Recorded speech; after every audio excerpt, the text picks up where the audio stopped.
Have you ever gone through archives of old photos and just found how messy your organization used to be? You don't know how you should start approaching organizing these files, and maybe you just put them aside. You just leave them there, you don't go to them again, you're like, I'll just take some new photos. Well, I found myself in this position today. I was going through my archives and I found my trip from Japan in 2018. I loved some of the photos that I was taking at the time, and I've recently learned a few more editing techniques that I want to try on these old images. Now I've pulled this project open and this is what it looks like. It's really messy. I've got 1, 2, 3, 4 folders. I've got all these just raw files sitting here. Japan, what's this? We'll open that up in a sec. And then I've got video as well. So we're going to work through this together. I'm going to show you how I go about organizing my photos, my files, and hopefully by the end, you'll have a bit of a plan of attack to go and do this yourself. Let's jump in. So the first thing you want to do is go and make a backup of this. I've done that here. You can see Japan 2018 is sitting there. I have a standard way of organizing all of my photos. If you haven't seen that, go and check out the video that I'm linking up here. What I do is I create a template folder and I have some pretty standard ways of organizing things within that. We're going to do the exact same thing here, and it's going to take us a little bit of time to organize it into that structure. We're going to need to relink a lot of images, otherwise it'll break all the connections within the Lightroom catalog. Luckily, if we go down to the bottom here, I have a Lightroom catalog here, and then there's some old catalogs as well. So I'm going to do two things. First, I'm going to check out what is in here. We have different things. We have my cousin Jesse. We got myself. We don't need any of that. We will move it to the bin. Now, to start with, I want to take this and change it to my template. So I have my template on the desktop. It's called here template. Here I have a few different cameras that I'll need to change. During this time, I had the Canon 6D, and we're going to name the video camera exactly the same. Now we're going to open up our template, which I will need to change back to my Sony a7 IV and FX6, and I'm going to copy these folders into this hard drive. We're going to merge the folders, and as we go down to video, we will just check that everything's okay, and it is. I'm going to select all of my video files and load them into Canon 6D. Our video is now sorted. I know that this one is our catalog, so I'm going to leave it as is. We have another folder called Photos with our Canon 6D. We need to get all of our raw images into that. So first, let's see where we have raw images. I know that I've got images here. I'm going to go through them all and drag them all in. We now have all of those images inside. We've got our exports folder. We're going to try to fill this one up first. So I used to be calling them edits. We're going to take all of our edits and put them into exports. We can now delete our edits folder. I'm now going to go to all photos, and I know that this is a collection of all the photos I liked. So I'm just going to call it all photos I liked in 2018. And we're going to drag that into the exports folder. We have a second lot of photos here, which also has raw files. Let's grab these and put them into the photos folder. We'll look at the edits, and again, we'll move these into the exports. One thing I like about what I did back then is I labeled them with the location that I took them at. Hiroshima, Bamboo Forest, Kawagachiko. I appreciate that this is what I did, and now we have another edit. I might just call this crop and get it outside of this folder so I can get rid of that. All photos I liked. Okay, we're looking good so far. We can get rid of this edits. We've got all photos again. I am going to drag these and put them into the exports. Move to bin. Now what do we have? We have our exports, we have our digital prints. I remember that these are photos that I printed out to put in a physical photo album. So I'm going to call this photo album exports.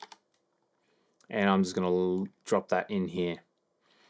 Now we are back to my video, my photos, assets. We could actually drag this into our assets because they're all the planning documents.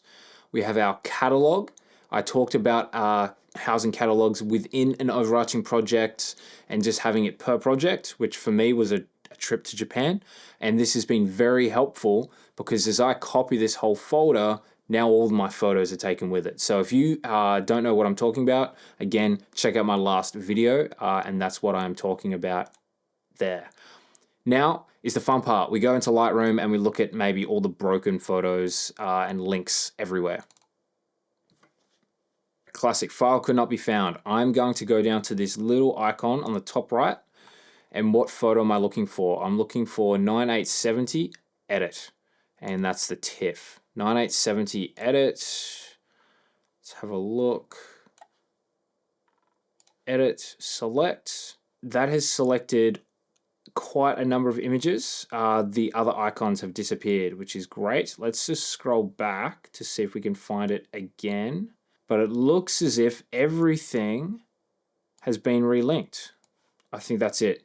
If we encounter another photo that's been unlinked, we'll do the exact same thing again. Luckily, because everything was housed pretty well in the photos, we just had to drag it over once. In my previous video, I talk about labeling photos and grouping them by day. Now we could do this again within the overarching folder here. I'm not going to go to that level of organization. I'm not going to go through and break all of these up by day. If I did want to, I could go 30th of November and scroll down until I find the end, and then I could put that within a day and separate it out into a lot of different projects. But I'm going to do that in Lightroom instead. I'm going to leave the mess here. I'm not going to organize and clean that up any further. I'm going to do everything here. So I'm going to jump in, go to the 30th of November is 0245. Okay, so library.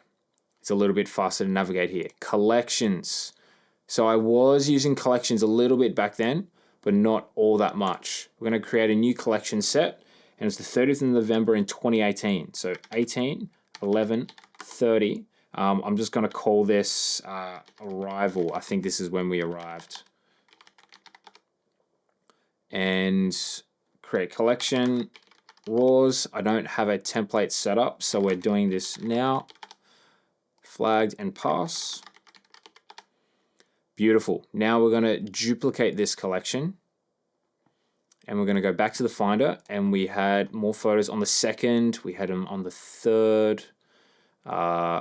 Let's just go by date modified and jump down to the bottom. Okay, I have got many things to fix up. 17th of November, 17th, 18th, 19th, 20th, and then the 2nd and the 3rd. And then these ones up here, we will leave as is. We'll just try to figure them out or hope that they fall within the film strip down here in chronological order. So I'm going to go and duplicate these out really quickly, and I'll be right back. I've just duplicated all of these out. I haven't renamed them. I can change arrival while we're just here. Let's get rid of that and put that on 17th. What I'm going to do is I'm going to jump over to the Finder and have that open next to Lightroom at the same time. We're going to go to the bottom and look at when the dates change, and then we're going to be able to organize them by day. Okay, I'm going to hold up right there, and keeping this in the video because it's something that I just learned. I was like, surely there's got to be a faster way. Surely Lightroom would have something built in, and it does. In the Lightroom tab, this is generally closed, the library filter. I went into metadata and found that you can actually filter by day. So what we're going to do is we're going to open up all of our folders. And now we're on the 3rd, we're just going to drag those in there. Now we're going to go to the 18th and we're going to drag them in here. I'm going to need to just select all and drag them. Go to the 20th and then 21st. I'm going to keep doing this until they're all done. Now all my photos are organized by day. I want to label what I did on each of these days. I'm looking up the metadata and I was hoping there might be something like location data built into the image. We only have lenses, cameras, and dates. If we go to attributes, that's the same bar as down here. And then we can also just jump to none because there's nothing else in there. So I'm going to click on here and just label each of the collections based on what I remember from the trip. If you were doing this as you were holidaying, you'd probably be able to do this quite easily because you remember what you did for the day that had just been. So this one was Osaka. I think it's called Danburi. Not Danburi, that's food. Osaka, let's just go food at night. And it was also shopping center. For me, I know what this means. For you, whatever you're typing in, make sure you know what it means as well. Here is Hiroshima and Pokemon Center. Lovely. And this was final day. So I'm going to call this morning at Kyoto Mountain. I can't remember what it's called. Beautiful. We've now organized all of our images. We've gone from a catalog that has quite messy. It is chronological order, which is great, but finding a photo really quickly was tough. Inside the folder here, I didn't really want to have to go through just navigating all of these different things. It says it creates one thing. Okay, let's locate this file. Japan Digital Prints 86. That one would be my exports. Japan Digital Exports 86. That one there. Perfect. Let's remove. So everything is now in a collection and it's named. What I'm not going to do in this video is go through and flag all my images. So let's jump down to sunrise at Mount Fuji and opening up this image here, which I actually really like. I would flag that because I like it. And then I'd go through and look for other images that I appreciate. That's not clipping in the highlights, so I'm going to take that. I'd then go through and go flagged, take my like ones and put them in here. Last thing I do want to do is I'm going to duplicate this last collection set and rename it to, with a underscore at the front, all photos. The reason I do that is because it jumps up to the top here. Now we're going to remove these photos from the collection. So this is blank. Go to the catalog, select everything and put all of them in raws. Now when I go through collection by collection and I end up with some flagged images, I'm going to take them back to flagged and I'm going to run it again and make that a pass. If we jump over to this folder and look at my exports, I think it was photo album exports. These are every image that I appreciated from the trip and I wanted to print out. The way I did this was I went through the catalog and into these collections down here, small prints, I individually dragged. I then scrolled and I was like, oh yeah, I like that one. Oh yeah, I like this one. That took me a very long time. If on the trip I had gone through day by day and organized photos like this, I would then just need to take the pass, which again, if you've watched the previous video, you'll know what that means. That's just the best of the best photos. I'd be able to take all of them, export, done. Instead, it took me a very long time to go through 1,500 images and select the ones that I liked. If I did it on a day-by-day basis, I'd have them all packaged and ready to go already. I am now happy with where this has ended up. And yeah, I'm pretty keen probably to go to this collection right here and look at some of these images. There's a photo here that I recently edited on my TikTok. You might have seen the YouTube short. That was 2018.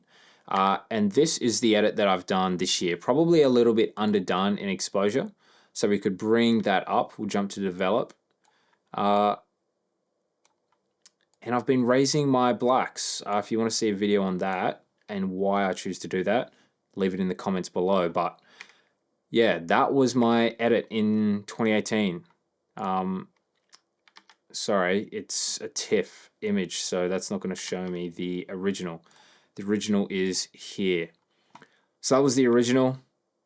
Then we've got 2018, and we got this year. And jumping back and looking at photos from a few years ago, I've actually found that I really enjoy and appreciate. But I'm going to play around with that in my own time, and I hope that you have found this helpful, that if you've got some collections sitting around, some archives that are really messy, now you have a bit of a strategy that you can implement to get them organized and ready to go in Lightroom. Thank you so much for sticking around to the end. I hope you did not get bored out of your brain. It would mean so much if you were to subscribe. And I also have a 30 days of Lightroom mini course for free that you can sign up in the description below. If you click the link, you drop your name, your email, I will send you an email every day for the next 31 days, 30 days of Lightroom plus one welcome email. You will then, hopefully by the end of it, really know Lightroom in and out. The systems that I've been using here, the way I edit, you'll know all of it. Things that I've developed over 7, 8 years. This was 7 years ago, and this was my second year in photography. So 8 years. I'm trying to compress it all into 30 days and give that to you for free. So if that sounds great, go and sign up now. And until next time, got a lot of videos on the go. Stay creative, stay adventurous. See you in the next one.